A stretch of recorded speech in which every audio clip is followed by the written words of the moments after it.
ما sida ugu haboon ee nabadgelyada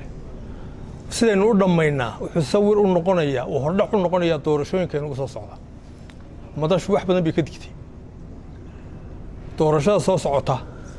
baqa badan baa naga hayay imikadana naga haya tan waxay aan aad uga xumahay inaynu durba aragno inagoon doorashadii weynay gelin oo aan madaxweynihii la dooranayay doorasho madaxweyne lahaynin gudoomiye waliba muddo ay la noqon kara in sidaa la isugu qabto waxaan rajaynaynaa inaanay fogaanin baan rajaynaynaa waxaan labada qoloba ka codsanaynaa in tanaasul badan la isu sameeyo in sida wuxuu jiraan hatta hadday sida wuxuu jiraan lagu heshiin waayo saddex lagu heshiiyo arrintaas inay si odaynimo ku dhamaato waan ku doonaynaa waxa kale oo leenahay waxa ogaataan sidaan horeba u yiri waxay tilmaan u noqonaysaa sida u dhameysaan ama goorintaasi ay noqoto doorashada soo socota waxa shaki badan gelaya oo su'aal badan dadku isweydiinaya waa 27 qof oo gacanta taagay nimanka ku heshiin waay haddii Soomaaliland ku heshiin weeyday iyo madaxdeedii oo waliba labada xisbiye laga yaabo inay tartanka iska soo hor fadhiistaan ay ku heshiin waayaan arrinta isla dhigi kari waayaan 27 qof oo 17 qol ku wada jiray oo gacanta taagan haddii ama khal la geliyo ama khal laga soo saaray haddii ku heshiin weyno sideen ugu heshiinaynaa bay su'aashu noqonaysaa warqad sanduuq lagu riday meel badan geliyay sideen ugu heshiinaynaa tiradaas inay sax noqon doonto inay sax noqon haddii tan dawladdu waxay la tahay in aad iyo aad loo feeshkaado waxaan mar labaad tilmaamaya aan aad iyo aad wax u nahay in ciddii hormoodka ka ah maantana doorashadan iyo murankan ka hormoodkii waa labada xisbi waayo labada xisbi ka kooban yahay baarlamaanka wakiiladu wadani iyo kulbi ka kooban yahay waana labada la filayo inay doorashada iskaga hor yimaadaan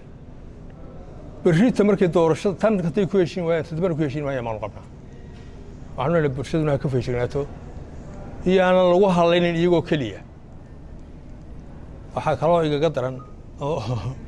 aan maqlaayay oo website-da ku akhriyay guursidii bay ula tageen guursidii waa meelihii bariga hore la irkan jiray waxa la yidhi gudoomiye wuxuu yidhi oo qoran geli maayo arrinta oo tolo hadda wuxuu qaban lahaa wuxuu meesha fadhiyaan garan waay markaa waxaad moodaa sarween aanu fahminba muhiim beelihii isay waxay dhahan geli mayno baarlamaanka iyo doodii golayaasha dhexdooda waxay leeyihiin geli mayno tamala bariga hore waa la soo diri jiray geli jireen muran ka dhashay golayaasha ciidii soo diri jirtay ma qantay garan maayo marka aad iyo aad la yaab kale qolada murankood waxay kaga daran ciidii loo irkan lahaa baa la geli maayo oo hadii maxkamaddu inta geli maayo istilaa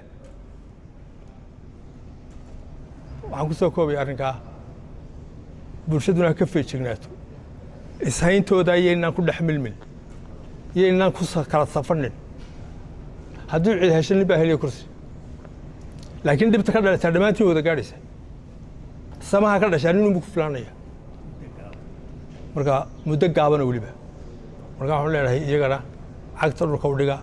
isu tanaasula waxa ku tusaysaa sidaan siyaasiyiinteenu mitidka u yihiin inay kursiga ugu tagan yihiin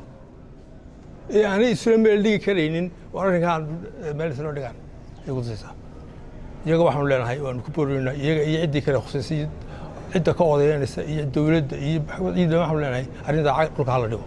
iyana waxaan leenahay tanaasulka barta isu tanaasulka barta ummadana waxaan leenahay ka feejignaada inay berrito inay munasiyaan isku keen dilaan arrinta caynkaas. Assalaamu calaykum waraxmatullaahi wabarakaatuh.